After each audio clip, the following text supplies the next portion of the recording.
Good morning or good evening, ghouls. We haven't had a story for quite a long time, but we had our day of Gothic creation on Saturday, the 4th of July, and I was a little bit inspired by our workshops on creepy stories. And I thought I would share with you the story that I have found creepiest of all the stories I've read.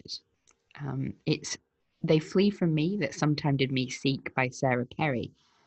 And it's part of the collection Eight Ghosts by English Heritage, where they invited eight authors to go and visit eight historic properties and to write a story based on that visit. Now, they're not based on existing folklore necessarily. They're sort of creating a new supernatural tale attached to these buildings. What I found interesting is that visiting after reading these tales has influenced my relationship with those buildings, even though I know the stories to be false. It's quite strange. But I'm going to share my favorite from that collection with you, which is this story by Sarah Perry. I recommend, if you have the opportunity, to have a look at the book itself, and also to have a look at Sarah Perry's other writings, such as The Essex Serpent and Melmoth. This story today is quite short, and so it won't be a particularly long video, but it will be a creepy one. And I'll just give you a quick content warning, because this book does deal with topics of suicidal ideation and suicide. So if that's not something you can listen to right now, then click off. You can come back another day if you want to, or never if you can't listen to that content. Anyway, without further ado, let's start the story. Did I ever tell you, said Selma, about my friend Elizabeth? We sat in the cafe at Audley End, where we'd come to wheel her mercifully sleeping infant through shaded rooms and to gaze with due respect at pendant plaster ceilings and extinct waterfowl wading nowhere behind panes of glass. Not that I recall. I say, friend, Salma paused, and with her right hand rocked the pushchair back and forth. Her face, which habitually had a merry, benevolent look, altered. I saw there, very briefly, an expression of contempt. We were never close. You've never mentioned her, I said. There was again that contemptuous look, which had in it also a kind of disgust. It troubled me, so that I looked away, and up to where the lawn gave rise to a distant folly. She worked here last year, or perhaps the year before. She's dead now. This was said with so little expression, I had no idea how to respond. Look, fetch me a coffee and perhaps some cake, and I'll tell you a story. I could hardly complain at the prospect of one of Salma's tales, since she had the gift of contriving an hour's anecdote out of a minute's incident. Dutifully, I brought her a steaming pot and a plate of something sweet. Her child had woken and was hungry, and she nursed him contentedly. Meanwhile, the cafe had begun to fill, so that what she told me then was lost to anyone but me. This was all 10 years ago or more. I've not seen Salma since, but the tales remained with me, like something told to frighten me when I was very young. Elizabeth, she said, had been one of those charmed and charming folk one would dislike if one could, but never can. She wore old and shabby clothes as though they were velvet and silk. She was a beauty, she had many friends, and her parents seemed to have done her no harm. She'd been a gifted artist as a child and become a gifted conservator.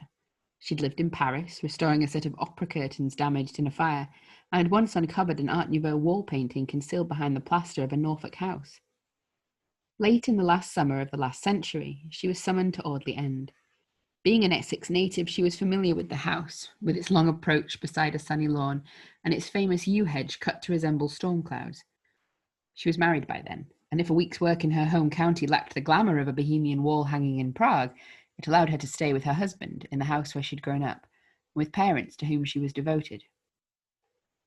The task for which she was hired was unlike any that she'd taken before.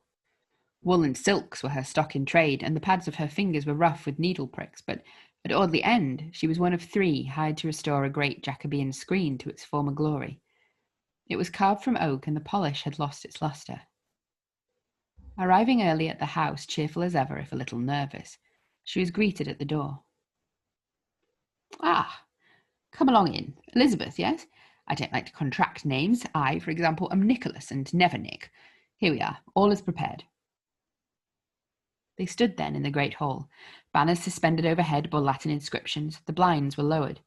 A pair of outlandishly large boots hung above a pale stone staircase that led to a pale stone gallery, and a wasp's nest was concealed in a glass case on a pedestal. It was a warm morning, with a high white haze that promised a scorching day, but nonetheless Elizabeth shivered as she shook the hands of her companions, since a chill rose from the stone floor. "Morning," she said, greeting the young men brought bustling forward by Nicholas. "Aid," said the first, smiling and shaking her hand. "And this is Peter. Doesn't speak much." Peter smiled also, and that smile had in it a kind of wry pleasure that made conversation redundant. Elizabeth felt at once the warm companionship that comes with common purpose. "Well then," said Nicholas proudly, as if he'd carved the screen himself, "what do you make of it?" In truth, Elizabeth's first response was one of distaste. The dark and massy screen ran the breadth of the great hall.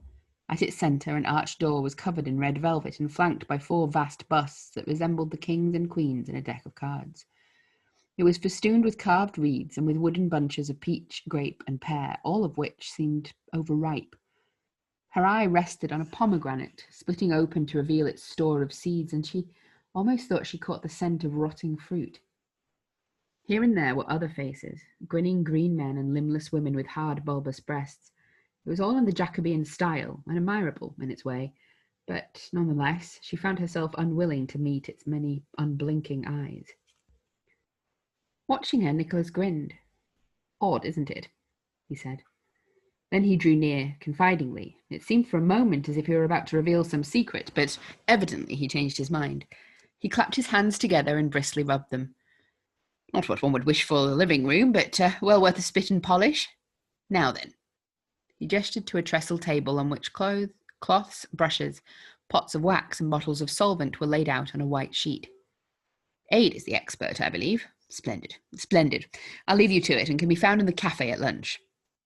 Departing through the scarlet door, he bid a general farewell, though it seemed to Elizabeth he gave her a conspiratorial look as he passed. The morning went swiftly, with rituals of preparation undertaken in a companionable silence, broke only by cautions from Aid, who was an expert in woodwork and had the splinters to prove it. Elizabeth was given charge of a royal pair to the left of the great door, and the pedestals on which they stood. Even from behind the lowered blinds it was possible to feel the heat of the day, which by noon had banished the last of the chill. Her first task was to remove the dust that had settled in the empty eyes of the carved figures and in the splitting fruit. Her distaste for the screen dissolved as she grew rapt by the grain of the wood and by the skill of the hands that had cut it. Shortly after noon, by common consent, they left their work. Aid and Peter, having some other appointment, departed in a van, promising to return by close of day. Left alone in the hall, it seemed to Elizabeth that the chill had returned. With hands pressed to her aching back, she regarded the screen, and the screen regarded her. Then she laughed and went in search of Nicholas.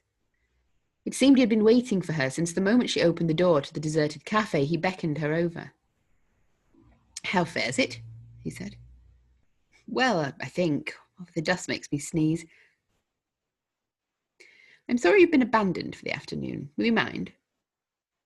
"Not in the least." "Splendid. And what do you make of it?" "Of the screen? It's not to my taste, but it's very fine, isn't it? I found myself thinking they must have bled over this." Her companion did not laugh again, but looked almost comically grave. "It has a curious history," he said. I should think it does." No. He began to fiddle with a button on his cuff. "Not in the ordinary way. They say it's cursed. And of course you will laugh. Quite proper, quite right." "You must tell me how and by whom." Seemingly both reluctant and delighted, he leaned forward over clasped hands. "Of course, you know the house is built on consecrated land. The first owner had made a pretty penny out of the dissolution of the monasteries, and having turfed out the monks, made the abbey his home for a time." The rogue. As it was, so shall it ever be. The abbey already had the very faintest of whiffs about it. One of the monks had hanged himself in the cloister, a sin which is, of course, unforgivable. It was said he had been so despised by his brothers that by the end nobody would even meet his eye, and Christian forbearance be damned. The loathing simply got too much, I suppose. Wait a moment, aren't you dreadfully hot? Let me bring water." He returned with a glass, which she gratefully drank, and resumed his tale. Well, the abbey fell into ruin, and the lands were passed on. Fresh plans were made, new foundations laid, always more wealth, a bigger fireplace, costlier paintings on the walls. The carved screen was a crowning glory of the time, on trend, you might say. Shortly after it was completed, one of the workmen killed himself by driving an iron implement into his eye. They say there were other wounds all over his face, as if he'd taken several attempts. Nobody attended the funeral. He looked at her, and there was in his eyes an expression of delight in her discomfort. Well, time passed, fashion changed, and the screen was painted white, but one of the workmen drank paint and died in agonies 15 days later, corroded from within. It's said that neither his wife nor his children nor any of his fellow workers visited him as he lay dying. Again, the fashion changed, and men were hired to scrape the paint from the screen and restore it to its original form. On the final day, one man was missing. They searched and found him hanging by his belt in the folly up the hill. There was pipe ash scattered about in the core of an apple. It seemed others had stood by smoking or idly eating and simply watched him do it. Elizabeth was appalled, but didn't like to show it. It wouldn't be a proper country house, she said, without a ghost attached. Well, it wouldn't do to say ghost precisely. No white sheets here, no grey ladies. The screen does not, I would say, reveal a cowled monk at midnight.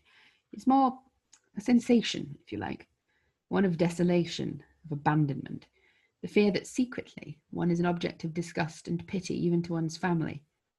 Haven't we all feared so in dead of night? Elizabeth had always been loved and always known it, but she nodded and smiled. And is it the screen, they say, that brings about this sensation? Well, so it seems. There have been other incidents. A local woman who came to photograph it was savaged by a gentle dog she bottle-fed since birth, but nothing to trouble the makers of vulgar documentaries. Then I'll keep my wits about me. Do so, do so. Well, you'll be hungry, I should think. Don't let me keep you from your cheese and tomato. Straightening his collar in the manner of a man who'd done a good day's work, he left.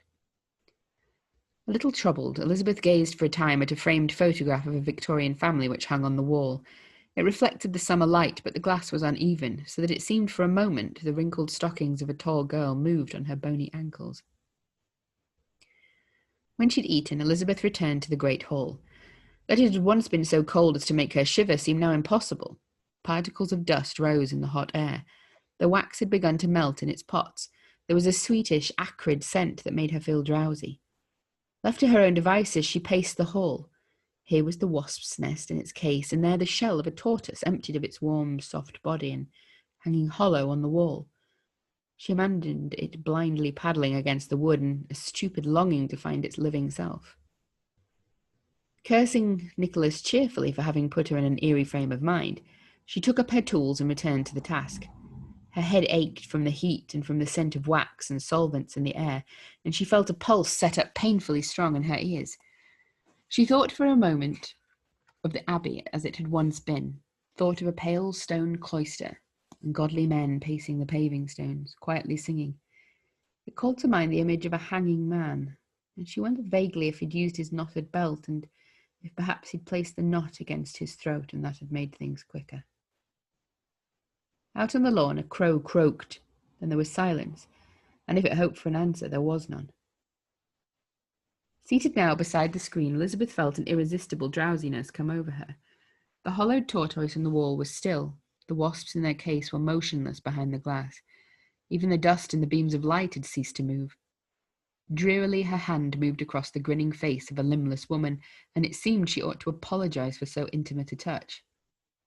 "I'm sorry," said Elizabeth, removing dust from its hollowed eye. I'm so sorry."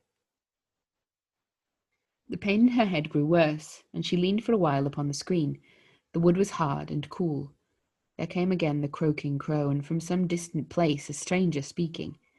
The heavy air pressed against her, and she fell into a doze. In her sleep it seemed that the screen softened like wax in the heat, and had taken on the pliant, soft warmth of skin.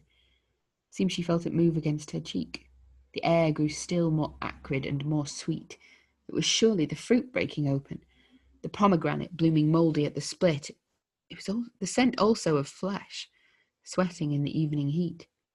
Yes, certainly it was not oak against which she rested, but living things, or things not long dead. The limbless woman's torso rose and fell. Her grin grew wider. Her mouth was not dark, but rather crimson and wet from a passing tongue. "I'm so sorry," said Elizabeth, suspended between sleeping and waking, uncertain what apology she made, only that it was demanded. Sleepily she reached for the woman, and the woman reached for her, and in the moment before waking, she felt against her own mouth the press of another, very soft, very hot. A tender kiss, but one which, with a sensation of abhorrence, woke her at once. Hours had passed as she dozed. Her knees ached from pressure against the stone floor, and the heat had dissipated, leaving behind the old damp chill. For a long moment she could not move, could not bear to look up at the carved woman with her hard breasts and her smile, and find perhaps that there lay now on her lip the tip of a wet tongue. She shook herself from her stupor with laughter at her own absurdity, but all the same she could not quite leave the great hall as quickly as she might have liked. It delighted her then to see a white van approach as she stood on the threshold of the house. Aid and Peter returned from their business elsewhere. "Evening all," she said, tugging ironically at a forelock. It seemed they didn't recognize her, since there was no return of her cheerful greeting. "It's me," she said. "Elizabeth." Aid at the wheel would not turn his head, and beside him, silent, Peter looked at her impassively. Then suddenly his face altered, as if a foul smell had reached him. It was faint, but unmistakable, the sneer of a disgusted man. Then the van moved on, and she was left alone. Bewildered, Elizabeth watched them go, and for all the tales she'd been told, it merely seemed to her they'd had some business that had gone bad and put them in a temper. All the same, in the minutes left before her husband came to drive her home, she longed for a moment of something kind and ordinary. She took out her phone and called her mother.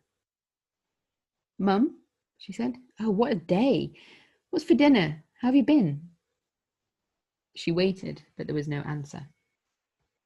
"Mum," she said, and then, childish in her anxiety, "Mummy? Are you there?" Again silence, then her mother's voice, but not as she'd ever heard it. It had hardened and acquired edges. It had in it a kind of cool, disinterested rage. "Don't call here," she said. "Don't ever call here again." There was the click of a phone put in its cradle, and in Elizabeth's stomach a moment's roiling terror. Then the thought that, of course, something lay behind it, a bad line, and exasperation with insistent salesmen. Then, in the distance, over the bridge and up the pale drive, there came a small car, red, noisy, and familiar. Gratefully, she ran down the gravel drive towards the car, picturing everything that was dear about her husband. The hair thinning faintly at the crown, the capable hands on the wheel. Thank God, she thought. Thank God. The car stopped some distance away, and laughing, she went on running. How like him to tease and play. At any moment he'd step out and run towards her with outstretched arms. But he did not. The sun obscured the windscreen. She could not see his face. Impossible now not to forget Nicholas and his tales, the hanging men, the iron-pierced eye. It was all perhaps some elaborate, unkind joke. She reached the car and rapped against the window, half fond and half impatient. The window did not move. All her cheerful disposition rinsed away, and in its place she felt a kind of panicked dread. She said her husband's name 3 times. 3 times he did not reply. At last she knelt, supplicating beside the car, resting her hands against the door, her face level with the glass. "Darling," she said. "My love?" He was turned away from her, looking up to the white folly on its low hill. There was the familiar pale brown hair growing over the familiar collar, but something she knew had altered. "Darling," she said, and slowly, very slowly, as if with the greatest reluctance, he turned. His face, when she saw it, was utterly changed. Gone was the intelligent, shy smile, the sudden beam of kindness, and in its place was a fixed mask of implacable loathing. Very hard, very fixed, as if cut from an unyielding substance. Then it moved, and there was one final flare of hope that it was all a game, that he would smile as he'd always smiled. But what came then was a grimace, as if he were looking at some transgression against which every natural human instinct violently rebelled. His hand moved on the wheel. The idling engine stirred, and very quickly and without looking back, he was gone. "As I say," said Salma, slightly stroking her sleeping baby's downy cheek, "she's dead now. Opened her veins in a warm bath, only not lengthways as you're supposed to. And it didn't work. In the end, she had to break her own head open on the sink. It was a long time before they found her." The child opened its dusk blue eyes. He gazed at his mother, and she gazed back. It ought to have been delightful to see, but it struck me that Salma was not as lovely looking as I'd always thought, that her eyes were small, and their shine like that of wet stones. "A very long time," she said, and I caught a cool, hard note in her voice which I disliked. "Nobody looked for her, you see. Nobody wanted her. She wasn't missed."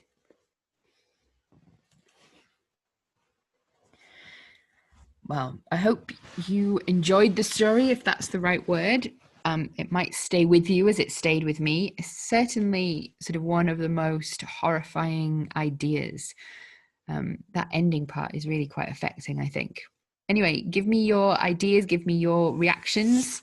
Sorry, that was my book falling, in the comments below. And obviously, if you like the stories, if you like the classes, do please subscribe. Bye.